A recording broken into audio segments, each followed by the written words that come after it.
어떻게 저는 복음 와서 제대로 된 눈을 처음 보는 것 같습니다. 그리고 제가 이제 얼추 3년이 돼 가는데 이렇게 추운 날은 처음인 것 같은, 가장 추운 날인 것 같아요.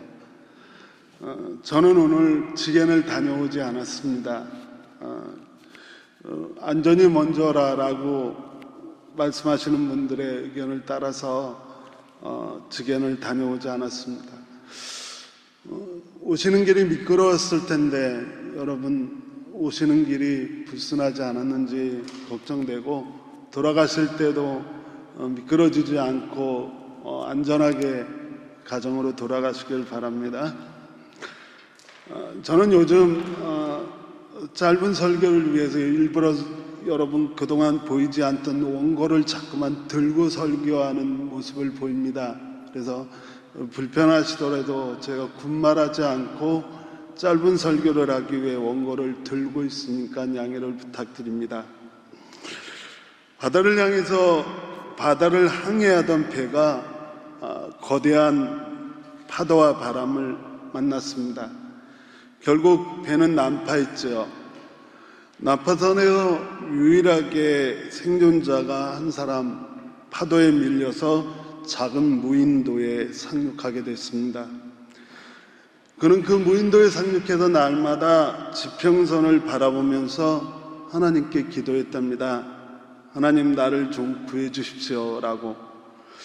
그렇지만 그 기도는 바람대로 이루어지지 않고 바다 저 지평선 위에는 지나가는 배는 한 척도 없었답니다.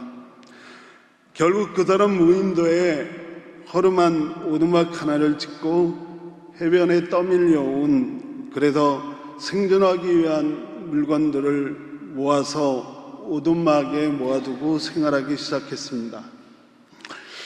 어느 날 그는 먹을 것을 구하기 위해 오두막을 떠났습니다.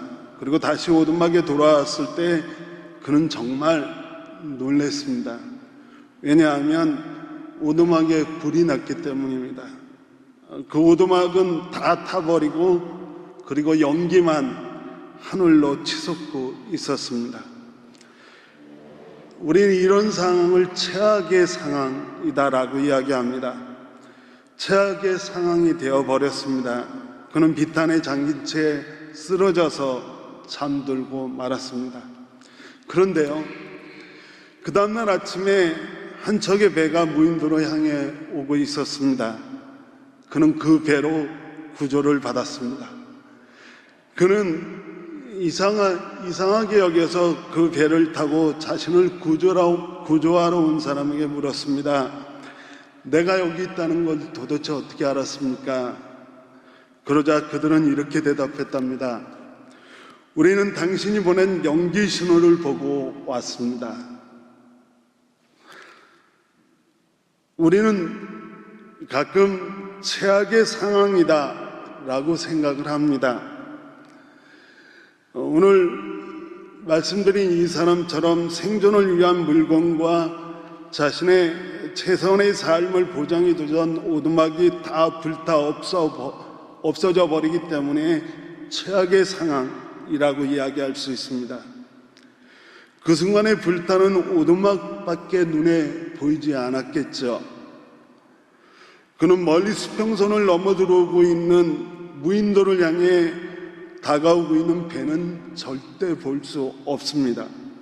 절대로 그 최악의 상황에서는 지평선을 넘어오고 있는 구원의 손길을 보지 못합니다.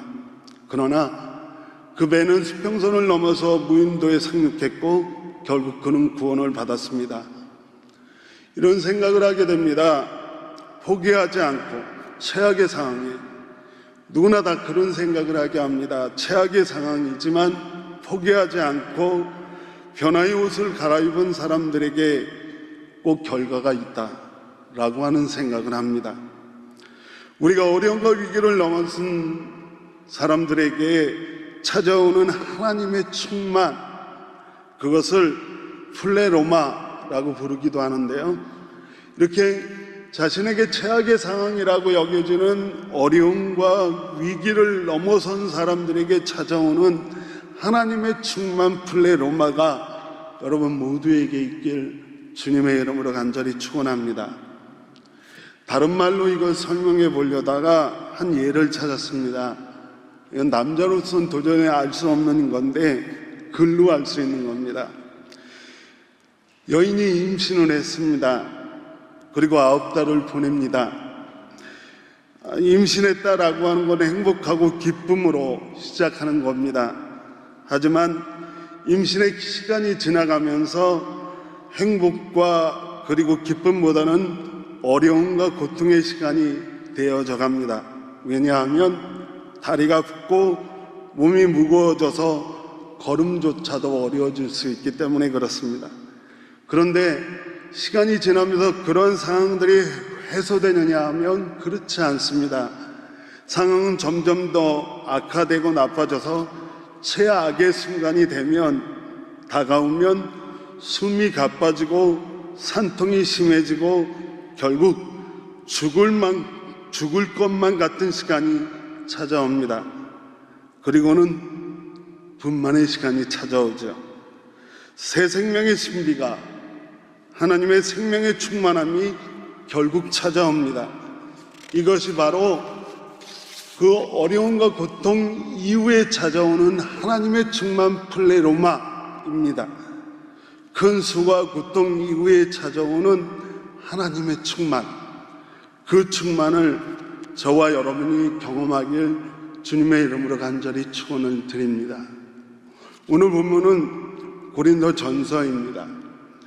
고린도전서는 일전에 한번 말씀드린 적이 있는데 혹시 기억하시는 분들은 참 좋을 겁니다. 바울이 지중해의 거대한 도시인 고린도에 도착한 것은 주 50년경 겨울이었습니다. 바울은 고린도에 1년 6개월을 머물면서 복음과 하나님 말씀을 전하고 교회를 세웠습니다. 그리고 고린도를 떠났습니다. 그리고 시간은 한 7년 정도 지난 어느 날 사도 바울은 새로운 선교지인 에베소에서 고린도 교회에 대한 소식을 듣습니다. 어떤 소식을 듣냐 하면 고린도 교회가 신앙적으로 폐려하고 있다라고 하는 소식을 듣습니다. 자신이 1년 6개월 동안 최선을 다해 세운 교회, 그리고 7년 동안을 성장했던 이 고린도 교회가 정말 신앙적으로 폐려하고 있다라고 하는 이 소식은 바울의 마음을 아프게 했습니다. 바울은 그래서 전승에 따르면 4번의 편지를 썼다라고 이야기합니다. 우리에겐 2번의 편지만 있지만 어쨌든 바울은 정말 마음 아파했습니다. 그래도 고린도 교회가 처해 있는 그 상황을 간단히 살펴보면 이렇습니다. 오늘 본문 안에 담겨져 있습니다. 오늘 본문을 보면 고린도 교회는 은사가 참 많았습니다. 그래서 오늘 여러분과 저와 함께 읽은 고린도전서에 있는 이 12장 안에만 성령의 9가지 은사를 이야기합니다. 아마 성령의 은사는 이 9가지에 국한되어 있지 않고 더 많았을 겁니다. 그리고 고린도 교회 안에는 성령께서 주시는 더 많은 은사들이 산재해 있습니다. 그렇지만 무질서하게 산재해 있었습니다. 하나님의 은사가 무질서하게 산재해 있는 이 고린도 교회는 질서가 없는 교회가 됐고, 그리고 교회는 최악의 상황에 이르게 되었습니다. 사도 바울은 이 고린도 교회가 이 최악의 상황이라고 하는, 최악의 상태라고 하는 고통과 어려움을 이기고 결국에는 교회를 통해서 이루시는 하나님의 충만 플레로마를 이루기를 소망합니다. 그러면서 오늘 본문에서는 이렇게 말씀합니다. 제가 오늘 집중하려고 하는 본문의 한 절 말씀은 6절입니다. 6절 말씀을 보시면 일의 성과는 여러 가지지만 모든 사람에게 모든 일을 하시는 분은 같은 하나님이십니다 라고 이야기합니다. 이 말씀은 다른 말씀이 아니라 하나님의 충만, 플레로마, 고통과 수고를 지난 후에 찾아오는 하나님의 충만은 이렇게 이루어지는 거라고 이야기합니다. 어떻게 우리가 모든 사람에게 모든 일을 하시는 분은 하나님이다라고 하는 사실을 잃어버리지 않고, 그리고 그 믿음을 포기하지 않고 우리의 삶 속에, 그리고 우리 교회 속에 다가온 최악의 상황을 넘어서려고 하는 모든 사람들에게 하나님이 주시는 하나님의 충만이 바로 플레로마라고 하는 것이다 라고 하는 겁니다. 우리는 성경에 나오는 한 여인의 이야기를 잘 압니다. 그 여인의 이름은 막달라 마리아입니다. 여러분, 막달라 마리아가 어떤 여인인지 아시죠? 막달라 마리아는 세상의 멸시와 천대를 한 몸에 지니고 있었던 창기였습니다. 그녀는 몸을 팔아서 돈을 버는 여인이었습니다. 어쨌든 이 막달라 마리아 창기는 세상의 멸시와 천대를 온몸에 지닌 이 여인은 몸을 팔아서 많은 돈을 벌었습니다. 그렇지만 그는 그의 삶 언제나 최악의 상태를 벗어날 수 없는 상황 속에 살아간 여인이었습니다. 그러던 어느 날 이에는 젊은 선지자에 대한 소문을 듣습니다. 그가 들은 젊은 선지자에 대한 소문은 바로 이겁니다. 그가 세리와 죄인들과 친구가 되는 사람이다. 그가 모든 죄를 용서하여 주시는 분이다. 그가 그들과 함께 식사하며 그들과 함께 거하며 그들이 혹시라도 병에 걸렸으면 그 병을 회복시켜 주시는 분이다 라고 하는 소문을 듣습니다. 여인은 자기가 몸을 팔아 번 돈으로 값비싼 향유 한 옥합을 사서 그 옥합을 들고 그에게 다가갑니다. 그렇지만 이 여인이 그를 찾아갔을 때 그분을 둘러싸고 있는 제자들이 이 여인을 가로막습니다. 가로막을 뿐만 아니라 그 순간에 그 제자들의 비난과 조롱이 그 여인에게 쏟아집니다. 이 여인은 자신의 삶 속에 매일같이 경험하고 있는 최악의 상황을 극복해내기 위해 그 선지자를 찾아갔음에도 불구하고 그 선지자를 만나는 그 순간에 그 여인은 더 최악의 순간으로 내몰려 버렸습니다. 도리어 피할 수 있었던 비난과 조롱을 받고 있습니다. 그러나 중요한 것은 이 여인은 그 순간에 포기하지 않았습니다. 들고 있던 옥합을 깼고 그는 그 옥합에서 흘러넘치는 향유로 그분의 발을 닦았고 그의 긴 머리칼로 그분의 발을 닦아냈습니다. 그 순간 그분의 따뜻한 음성을 들었습니다. 용서, 그리고 헌신에 대한 인정. 그 순간 이 여인에게 찾아온 것은 하나님의 뜻에 대한, 하나님의 인정에 대한, 하나님의 용서에 대한 하나님의 충만이었습니다. 플레로마입니다. 결과는 다르지만 모든 사람에게 모든 일을 하시는 하나님을 포기하지 않고 믿는다면 우리는 하나님의 충만함을 경험할 수 있습니다. 저는 오늘 저와 여러분, 혹시 우리의 삶이 최악의 상황에 놓여 있다라고 인정되어지는 모든 사람에게 이 말씀이 위로가 되길 바랍니다. 결과는 다르지만 모든 사람에게 모든 일을 하고 계신 하나님을 포기하지 않는다면 하나님은 결국 우리에게 하나님의 은혜의 충만, 하나님의 위로의 충만, 하나님께서 우리에게 주는 용서와 하늘로부터 오는 그 신기에 놀라운 은혜의 충만으로 플레로마라고 하는 이 놀라운 하나님의 충만을 경험하게 될 줄로 믿습니다. 저와 여러분이 이것을 경험하길 다시 한번 축원합니다.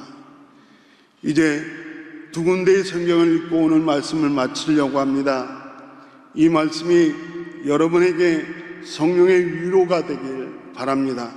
이 말씀이 여러분에게 믿음의 용기가 되길 주님의 이름으로 축원합니다. 전도서 3장에 있는 말씀입니다. 전도서 3장에 이런 말씀이 있습니다. 이제 보니 이 모든 것은 하나님이 사람에게 수고하라고 지으신 짐이더라. 하나님은 모든 것이 제때에 알맞게 일어나도록 만드셨다. 더욱이 하나님은 사람들에게 과거와 미래를 생각하는 감각을 주셨다. 그러나 사람은 하나님이 하시는 일을 처음부터 끝까지 다 깨닫지는 못하게 하셨다. 이제 나는 깨닫는다. 기쁘게 사는 것, 그리고 살면서 좋은 일을 하는 것, 사람에게 이보다 더 좋은 것이 무엇이랴. 사도 바울은 이 말씀에 대해서 에베소서 2장에서 이렇게 말씀합니다. 여러분은 믿음을 통해서 은혜로 구원을 얻었습니다. 이것은 여러분에게서 난 것이 아닙니다. 하나님에게서 난 것입니다. 행위에서 난 것이 아닙니다. 그러므로 누구도 무엇도 자랑할 수 없습니다. 우리는 하나님의 작품입니다. 선한 일을 하게 하시려고 하나님께서 그리스도 예수 안에서 우리를 만드셨습니다. 하나님께서 이렇게 우리를 미리 준비하신 것은 우리가 선한 일을 하며 살아가게 하시라고 하는 것입니다. 아멘. 사랑하는 여러분, 우리는 언제든지 최악의 상황에 몰려갈 수 있습니다. 하지만 잊지 마십시오.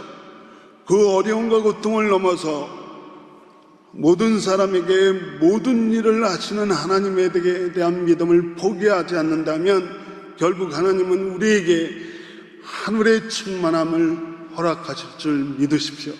이 믿음으로 오늘도 그리고 내일도 살아가시길 주의 이름으로 간절히 축원합니다.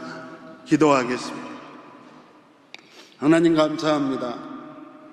오늘도 우리의 상황 저 너머에서